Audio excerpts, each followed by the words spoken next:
So, welcome.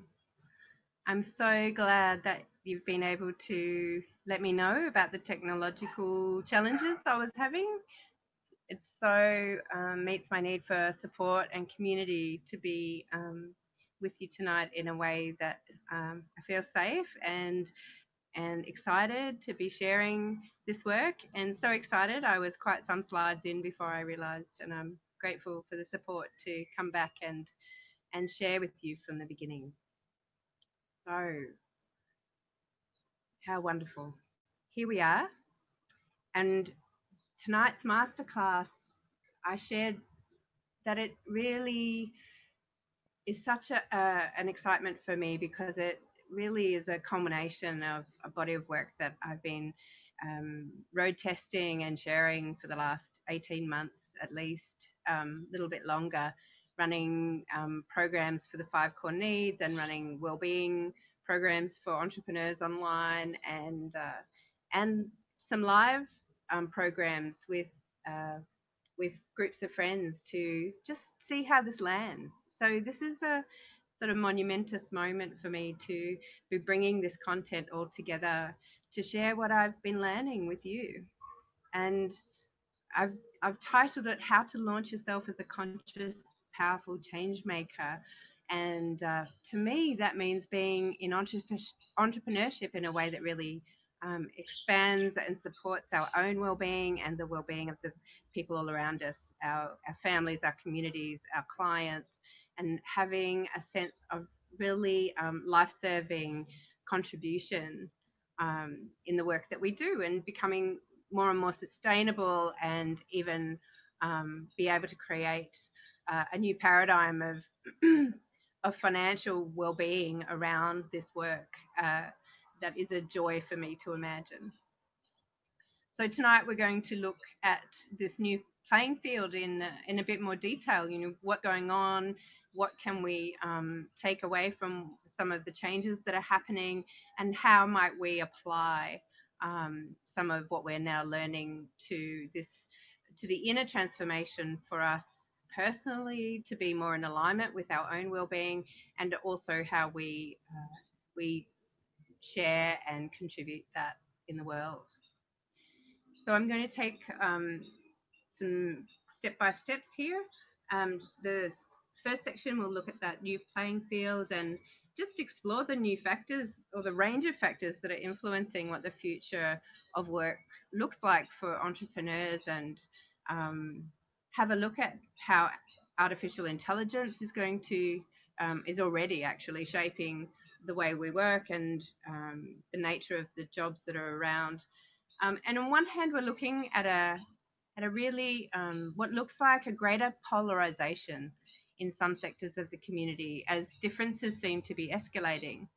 And on the other hand, there's this greater integration and collaboration and innovation that's happening in other ways to respond to it. And what we're seeing is reflects a changing landscape across the status quo of social, technological, and financial ways of doing things. And while for some the fear is really escalating about all this change, for others there seems to be a much deeper shift occurring from profit making to genuine value creation to learning about the physiology and how to be calmer, how to be more self in our center, how to be more self-connected, and to really enjoy a well-being. And I watched a YouTube recently of Vishen at Mind Valley. Some of you may know him, and he calls it moving into humanity positive rather than humanity negative. And he's calling on corporations and major social change agents to be supporting this movement to humanity positive impacts and influences in the work that gets done. And like him, I'm really keen to see that we're creating a world that our children will enjoy to grow up in and will have, a life more wonderful than some of the predictions right now. So there's this consciousness shift happening. of either greater fear or greater love. And the choice to be made for us is what kind of world are we wanting to be a part of, and what do we want to be creating, and what kind of entrepreneur are we? And so we'll start by taking a look briefly at the changing landscape. Then we'll look at what's really at the core of what's the heart of the problem, and what's the solution, or what might be the range of solutions, and what would your role be in becoming more of a conscious community leader. And then we'll look at what's next for you personally.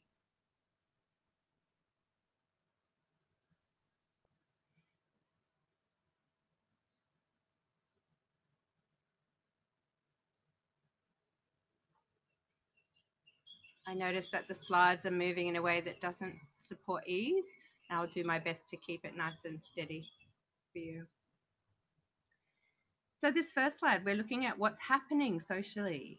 The future of work is a huge subject in the social press, and there's more and more awareness of what are we planning for.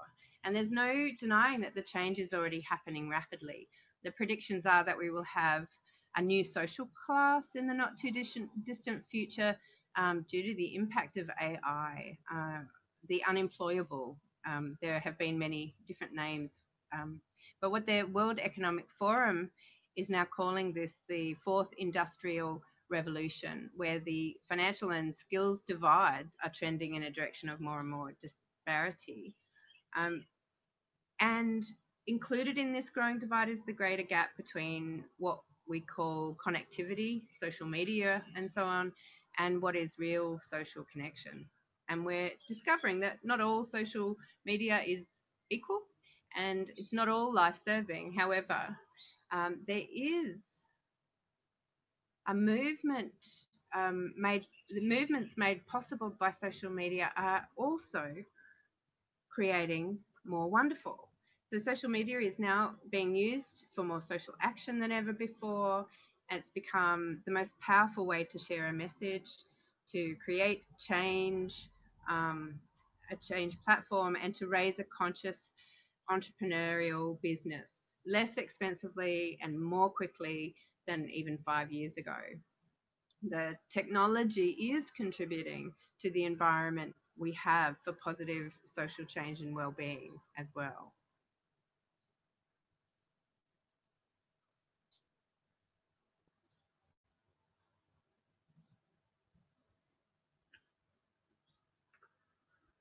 So as a response to the fear of AI taking us all over in our ways of work and the well-being that we've enjoyed, there's also a rising trend in discussions about humanizing the future of work. And this is how we respond to these advances and the social shifts that the technology is creating. Penny Losco, who's the founder of Be Kindred and one of the panelists at the Future of Work event there on the 5th of December, calls herself a happiness hacker, which I think is sweet. And she says this: with the rapid pace of technological progress, work and life in the future will look very different from today. We believe we are walking into the human age, and technology will be an enabler that amplifies human potential. But there is a need to shift the conversation from a negative, fear-based one to one of opportunity, personal accountability, and social action. This panel event seeks to bring together respected business leaders in the corporate and entrepreneurial worlds with the objective of curating meaningful conversations around how we can individually and collectively humanize the future of work and create thriving communities and happier lives. So she speaks directly to this emerging calling or longing for well-being as we move with the technological changes. There's also been a response in education that's emerging, and one that cultivates a culture of well-being in education, more mindfulness, and entrepreneurship skills for a future where job security will only last as long as the next tech trend. It's a shift towards empowering students to take a greater level of leadership in their own learning, growth mindset, and one that celebrates contribution to something greater than profit. And I wanted to mention I was at a couple of two different book launches recently at the University of Melbourne, and one was on re-establishing deeper social belonging in schools, which was wonderful, very inspiring. And I attended that one with the head of the psychology and school wellbeing, a director at Templestowe College. So, there are schools locally even that are really taking on this new paradigm.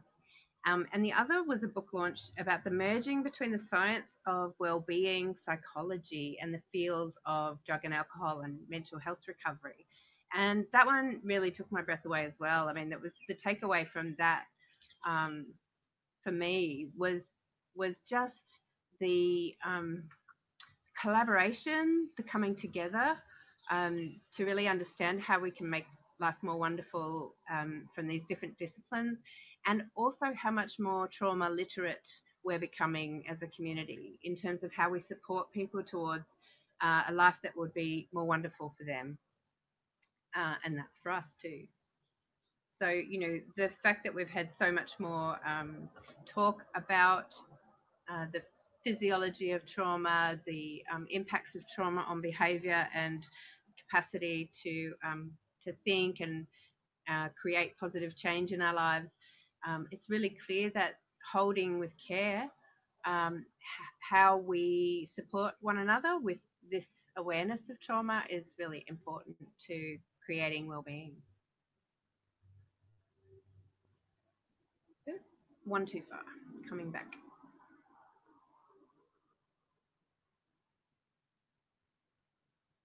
So what is clear from the trends across community health and education and finance and technology is that our fundamental skill sets must live in our ability to learn new skills and new ways of being from what we've traditionally been taught would create a noble life for us. And our education systems are radically trying to catch up with the shift that's already happening. So, of course, trusting our ability to learn depends on what we learned about being a learner in our own childhood. And this research has,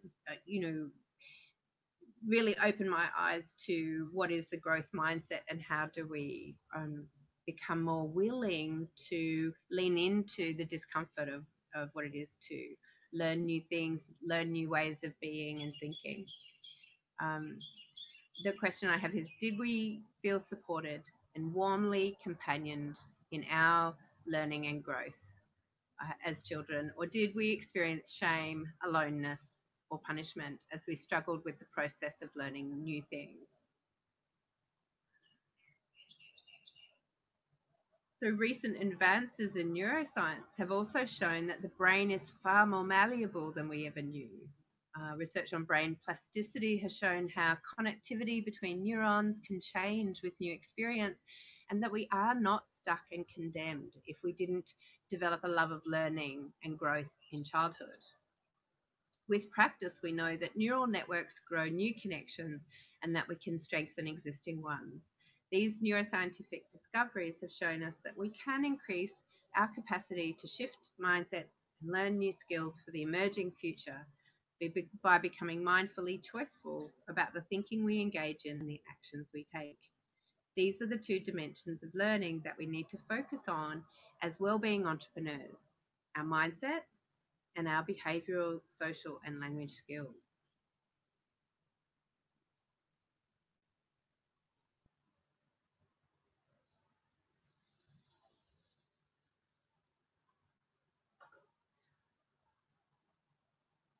So as we reignite or ignite further our love of learning and apply new skills as agile entrepreneurs in this emerging new world of work and social well-being, what's our new frame of reference for value creation if it's not just pure profit and economic extraction? And for me, what it boils down to, in any case where there's a life-serving intention, is that the frame of reference is a new intelligence about well-being and how we might co-create that.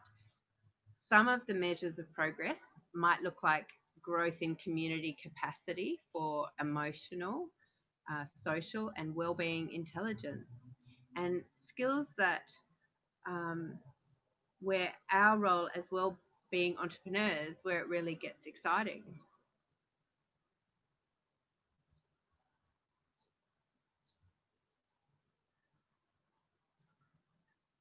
And what we're looking at as new wellbeing entrepreneurs are opportunities to sustainably support the cultivation of these intelligence structures that serve life. Um, I'm guessing that you'll be familiar with emotional intelligence as it's become popularized in the last decade. And it's really this longing for self-mastery around our emotional intelligence that has driven quite a lot of the research. Um, and there's also what I'm calling a component of self-empathy fluency that I would add to what is being currently called emotional intelligence. And it really speaks to my understanding now of Marshall Rosenberg's work and what he calls needs consciousness. So that where we understand the difference between a stimulus for our emotions and the cause of our emotions, being what's going on for us and what needs are alive for us. So this needs-based consciousness, I'm imagining, could really flourish a new level of social intelligence around collaboration and conflict. It could also flourish a really a new consciousness around mutual value creation, what is entrepreneurship, what is leadership, and caring economics. And I've put there WQ as well because I actually think there is another layer of intelligence around a fluency in how we relate using the needs awareness with a deeper self uh, with a clarity, a deeper self clarity around how we're contributing to our well-being for ourselves and for the communities we belong to.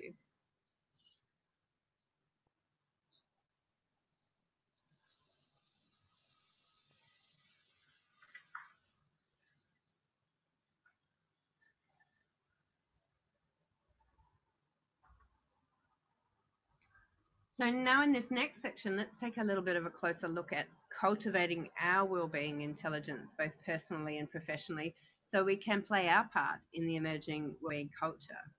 In the next couple of slides, we'll take an overview of how we can more powerfully self-relate. And then in the following slides in this section, we'll look at how we can serve others in the work that we choose to do.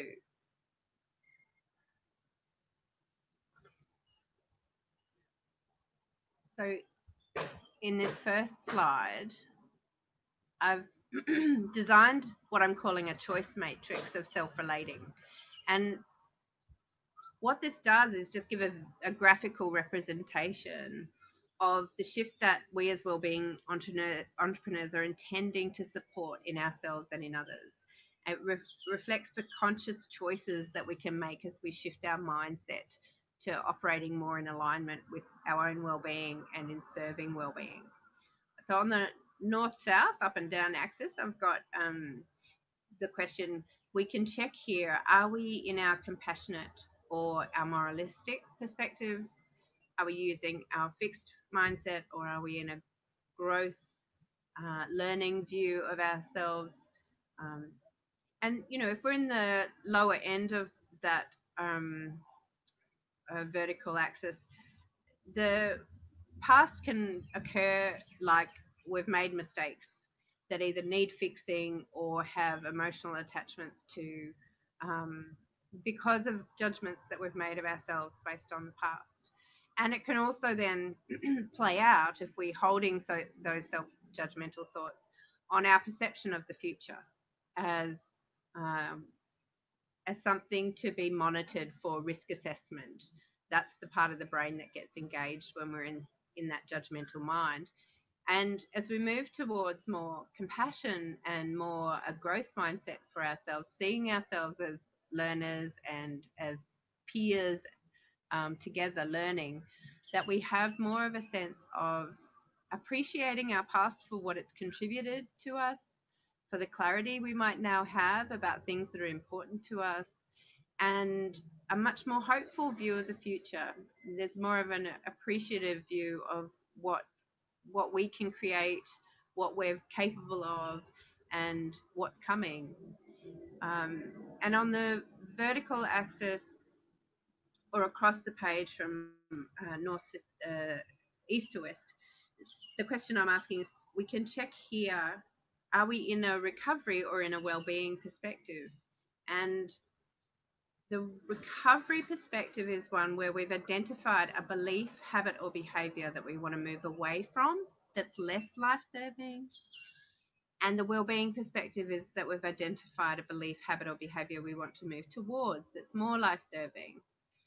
So holding both as mattering and just understanding where we are, north, south, east, west, just can help us to isolate, like, how are we relating?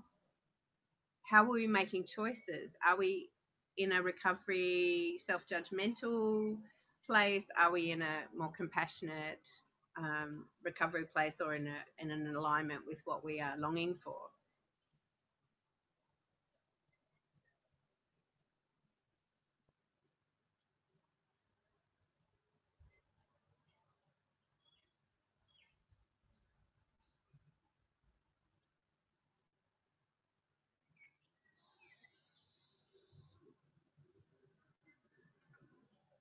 So in this next graphic, it outlines what I'm calling these two layers of self-relating that I think really help to clarify what it is that we're intending when as we become more conscious of how we're relating with ourselves and with our well-being.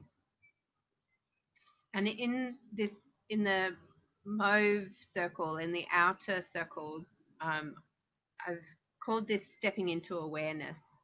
And I actually often say this is the stepping into awareness of the taskmaster in us, the part that just wants to get things done and get progress, or get stuck with making any progress, because it's actually been programmed in that judgmental paradigm.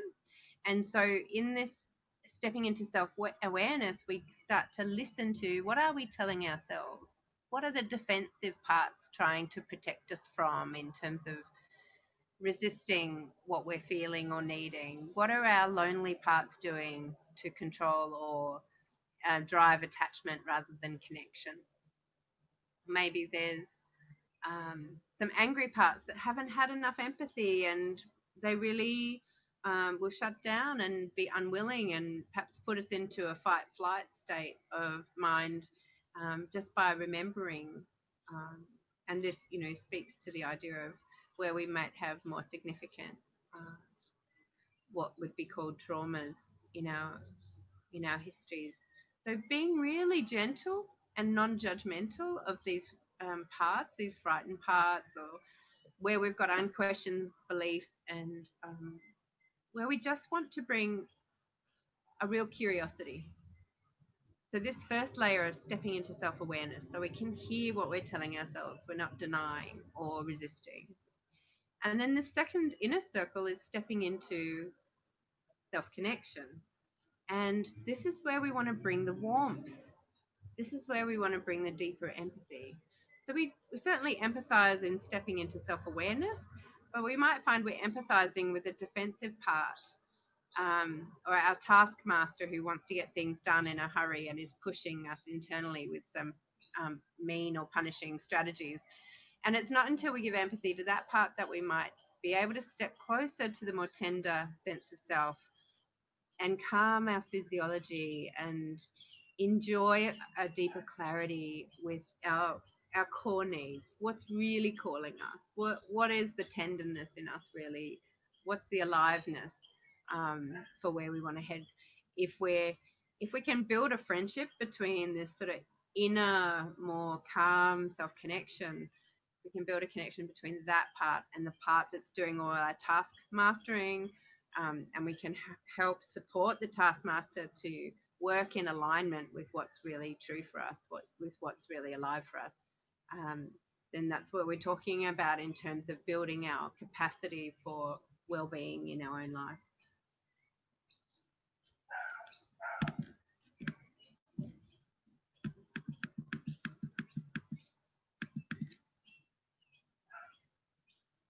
On this next slide, I wanted to give you an overview of the self-connection pathway that I've been sharing in the work that I'm doing now with entrepreneurs. And it comes out of a process that I took myself for traveling through the outer layer of self-awareness, stepping into self-awareness, and then towards being more empathic and gentle with the softer, more vulnerable core needs, and to discover this sort of relief, this series of relief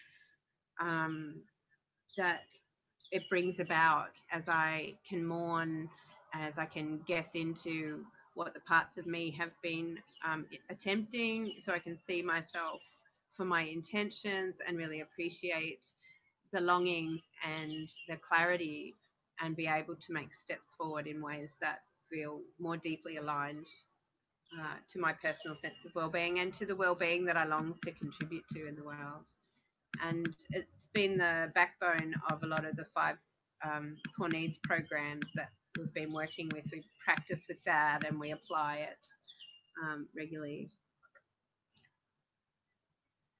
So this self-connection pathway is a practice for deepening our own personal well-being, and it's also a powerful tool for supporting others in connecting with their well-being. Given that our effectiveness in this new playing field as entrepreneurs will depend on us having an understanding of the deeper problems that are really looking for solutions, now let's take a closer look at the source of what are the pain and where the blocks are, and what the tenderness is for people that they are likely to want to have your companionship with in their businesses and in their lives.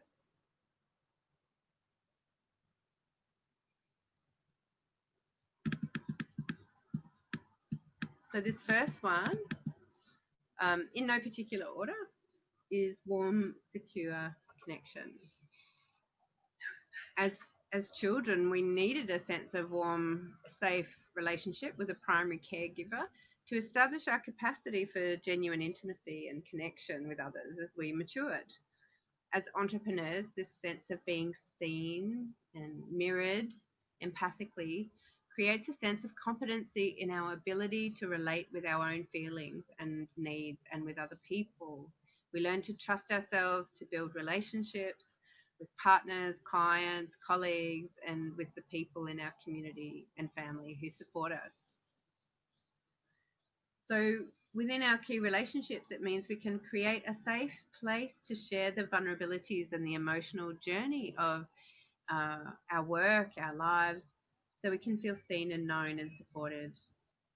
If we haven't established warm empathy skills and connection in childhood, it can lead to significant stress, establishing lasting relationships in our work and our life, and we can fear being in committed relationships or be confused as to why we can't seem to share ourselves with our clients on social media or whatever. We can fear people leaving us, so we don't ask for help. We fear rejection, these sorts of ideas. And the good news is that warm, secure attachment can be learned in adulthood easily. I say easily in inverted commas because the process is simple, the practice can take a while, and it does create a deeper foundation for our well-being and for our businesses thriving.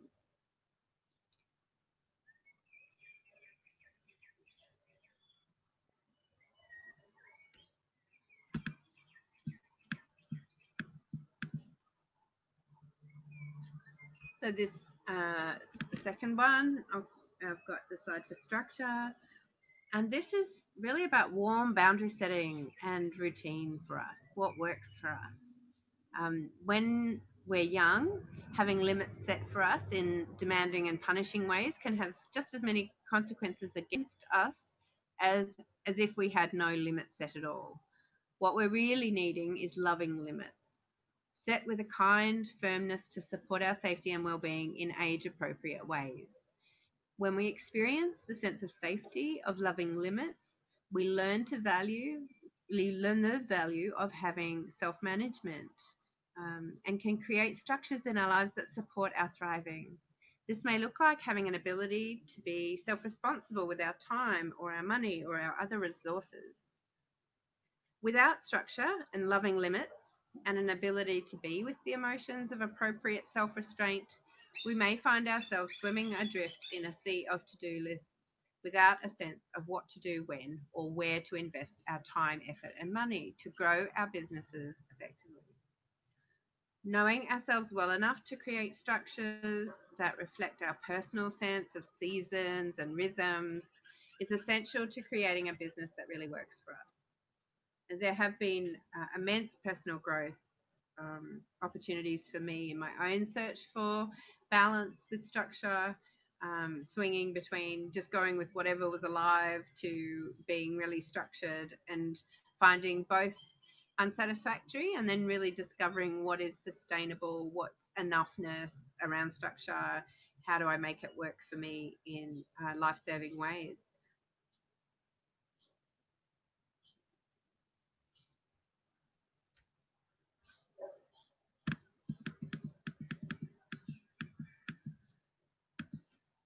So the next of the core needs, self-worth. So worthiness, which is sometimes called self-esteem, if we learn we are worthy in childhood, we are able to cultivate our own sense of warmth, of self-regard, to sustain us through the challenges that we inevitably face in adulthood. Having a sense that we're worthy means that we're able to make choices away from unhelpful people or situations that compromise our well-being. And when we feel worthy, we stand for what matters to us without compromising our integrity. We can enjoy peace with ourselves just as we are. As entrepreneurs, if we struggle with our worthiness, we can find ourselves creating businesses that are blown about by the demands of others, colleagues and clients who may be well-meaning but who aren't the final expert on what is best for us. We might also struggle with creating our marketing or find it difficult to make progress and be more likely to undermine ourselves unconsciously to avoid stepping into our true greatness. It makes sense that our well-being will continue to struggle if we don't believe we deserve it. So the opportunity with building self-worth, as I'm also discovering on this journey, is to trust yourself, to lean into more trust for what it is that you're wanting to do in the world and to believe in yourself enough to do it.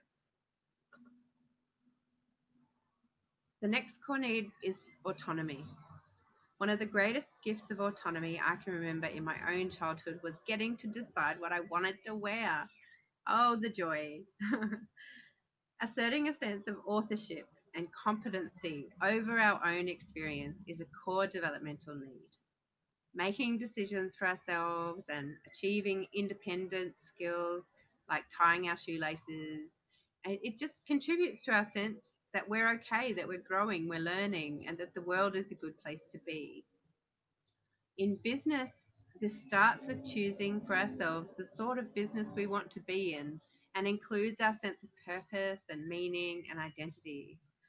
It's about being able to negotiate and create warm, safe boundaries as we go for what is our most genuine expression in the world. It's a chance to contribute our unique gifts and being able to make decisions and choices that reflect the sort of world we believe in.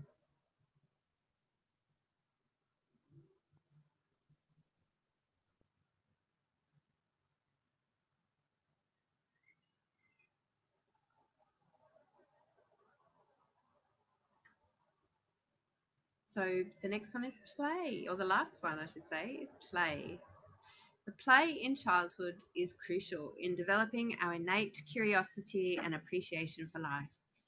Play serves as our natural pathway for learning, growing, and enjoyment, which brings us into harmony with ourselves and our environment, allowing inspiration and clarity to find its way through us. Stifled play, or play that is shamed or controlled, can lead to a deep sense of loss and a reliance on only rational or intellectual problem solving. hence the familiar concept of adult work being something separate to play. As entrepreneurs by nature, we are often standing in uncharted territory where we face unique opportunities and challenges to grow and adapt our products and services to meet the shifts in our environment. When we're able to release our intellectual control and let our natural curiosity and sense of play emerge, we are best able to innovate and enjoy what unfolds as our business grows.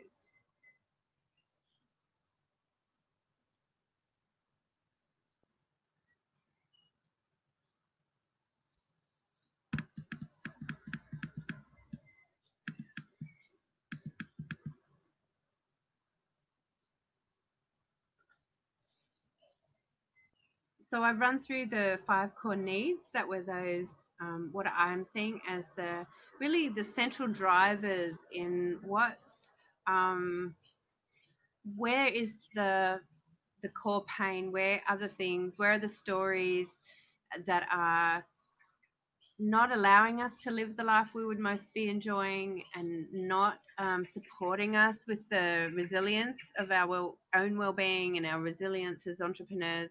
And I really see those as central to how we support each other, how we support ourselves, and how we create businesses in the new paradigm that's emerging. So now I want to have a look in this last section of ways we can move forward for ourselves and our clients as we take our next steps towards well-being.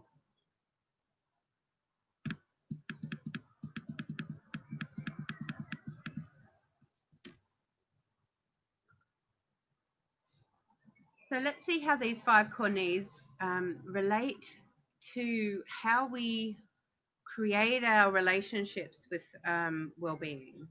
So I've called it the relational model for well-being because it is deeply founded in needs awareness and how we relate, whether we're relating empathically or judgmentally, and to see how we can support ourselves and others to compassionately align with progress that serves us and serves life, serves our businesses and serves our communities. So I'm going to step you through now the 6 aspects of this well-being model, and then we'll be just about ready to wrap up. But I want to ask you as we step through these 6 to reflect just briefly on your own relationships with the aspects, and whether you imagine more compassion and self-relating skill would support your sense of self-connection and progress. And if it's true for you, can you imagine it might be true for other people too? So the first one we'll look at is the social and community aspect.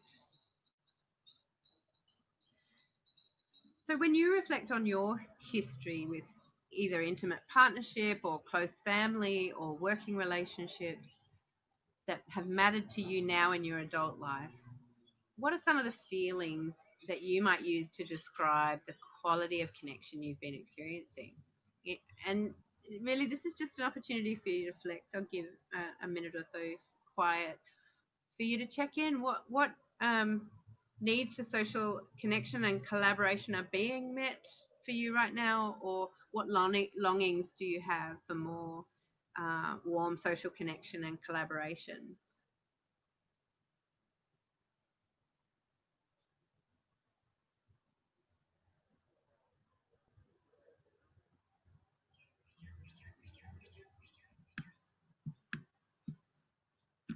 You might want to make notes for yourself or make a mental note as we go through, because it might be that we can make some next steps out of what comes up for you. So in this next aspect, how do you relate to your time? Like, how do you relate to scheduling and time commitments and deadlines? What feelings words come up for you? And how about feelings words that you might use to describe your relationship with your sense of spaciousness in your life?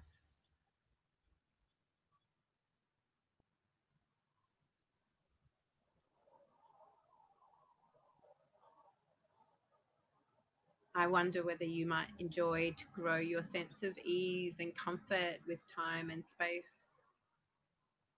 or whether you have needs met around here that you can celebrate.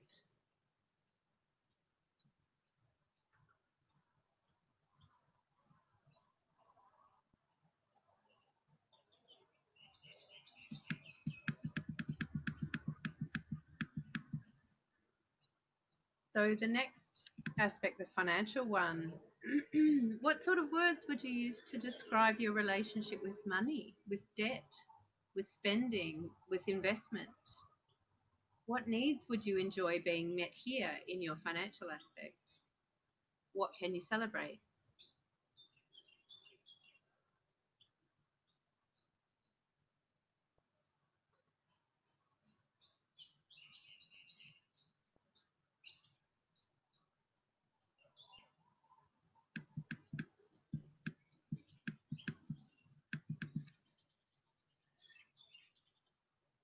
And this next aspect is the one of greater purpose. I also call this one um, living and dying meaningfully, creating meaning. So, do you have an experience of being connected to your sense of purpose right now? What sort of words would you use to describe your sense of alignment with what has mattered to you today? What needs do you enjoy meeting or would you like to meet around living more in alignment with your purpose aspect?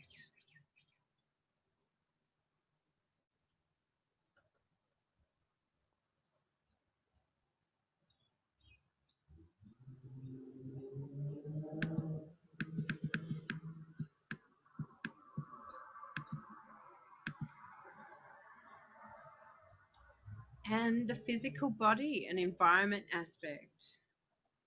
What sort of words would you use to describe the relationship you have with your physical body? Are these different or the same to the feeling words you might use to describe your home or the natural environment you live in? What needs are alive for you in relation to this aspect? What can you celebrate?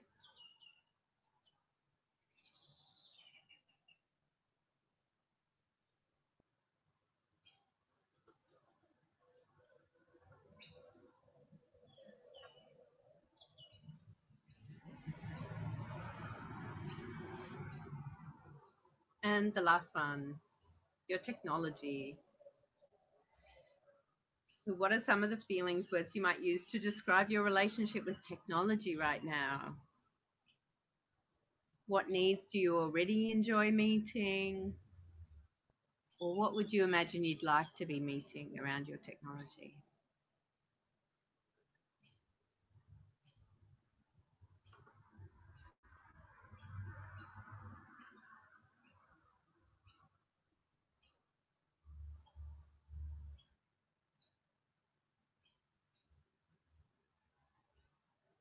So there's a very brief introduction to the six aspects of well-being and how we can bring this bigger picture to bear in our own lives and in the lives of those we contribute to. And really, this session is about maybe discovering new ways forward for you in designing your work, your business, your life around this growing alignment with well-being and how you might like to contribute.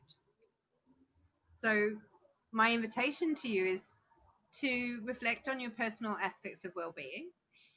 Maybe if you get the recording of this, you can always come back through it and pause on each of those aspects and actually reflect for longer than I was able to give you tonight. But also to really look at what learning and growth would you enjoy to do, and to really be conscious of staying in a compassionate, appreciative um, frame of mind that has hope alive about creating greater well-being for you. And maybe you can discover more ways to self-connect with your core needs that will support progress for you around your relationships with your aspects, and also how you build well-being intelligence in your family, how you build well-being intelligence in the organizations you work for or the business you're creating. Um, for example, if one of the aspects is technology, how is technology contributing to the well-being of your business? How is your state of health contributing to your business? Um, so each of those aspects are not only personal, but they apply to a family group, to a business venture, to a collaboration project. So it's just being able to look through this lens and discover ways forward that you might enjoy to take. So what's one next step you can commit to making in the next day or the next week that would support you to um, move forward with a sense of alignment for yourself personally? And what support would you enjoy um, in terms of being companioned in that intention? Are there people in your life you can reach out to? Can you create buddies to support you to work with this wellbeing material and see how you can support one another? So we've reached the last slide. I'm hoping that I can jump to questions next and check the chat box for questions. But I want to invite you that if you'd like to learn a bit more about the 5 Core Needs course, because that's really my launch place, that's where I'm offering the most work at the moment, apart from personal coaching. But the launch course for me is actually supporting people through a discovery of their own 5 Core Needs, because what I understood very clearly from the first time I ran the 5 Core Needs is that I had so much work come up for me personally, that it was less easy to hold space for the whole group to be discovering their 5 Core Needs. But it's such a revelationary experience. And so having now run it a couple of times, I feel ready and willing to really hold space for you and for people that you might enjoy to refer into this basic or foundation level program, the 5 Core Needs. And that website there will take you to a registration form, a brief form just for your name and email and so on. And I'll send you out a copy of that first class for you to consider. And it may be all that you need, and perhaps this, having this class and the first recording may be all that you need to really get you started. So thank you for your time. I'm really grateful that we've been able to move with the technology. I had some feelings of concern at the beginning of our session together, but this is, it was living the work in action, because I needed to give self-empathy to the part that would have enjoyed to start exactly on time and not to have had a sound challenge. And also to then be able to hold my sense of my longing to contribute and my intentions really central, so that my worthiness, my stories about being worthy, weren't impacted enough that I stopped or freaked out or couldn't move forward. So it's really a beautiful personal example of, for me, being able to trust this work and how powerful it is to be living it. So I am going to minimize the screen share here. I'm going to come back to the page where I can see the chat. And if you'd like to, let me know how this has been for you, any feedback you'd like to offer, or any questions that you would like me to answer while we're together.